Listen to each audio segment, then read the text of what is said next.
গঞ্জুতে প্রথম দিন সকালবেলা ঘুম থেকে উঠলাম অ্যান্ড রেডি হয়ে নাস্তা খুঁজতে খুঁজতে কিছুই খুঁজে পাচ্ছি না। তো হঠাৎ করে নুডলসের একটা দোকান দেখলাম।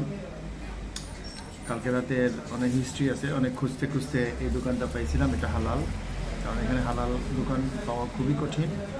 তো সকালবেলা দেখলাম সবাই ঘুম থেকে উঠে এখানের মধ্যে সবাই নুডলস খাচ্ছে। সো আর কোনো অপশন নাই।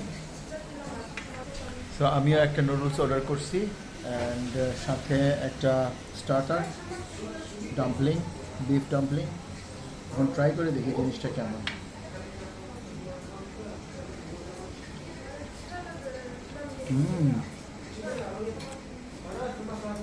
আসলে অনেক মজার। সো সকালবেলা ঘুম থেকে উঠেই ডাম্পলিং আর নুডলস, এই হচ্ছে চায়না নাস্তা। বাইরে প্রচণ্ড বৃষ্টি, কিছু করার নাই, এখন বেরোতে পারতেছি না, তাই এই শপের ভিতরে বসে খাবার খাচ্ছি আর বাইরের বৃষ্টির দৃশ্য এনজয় করছি।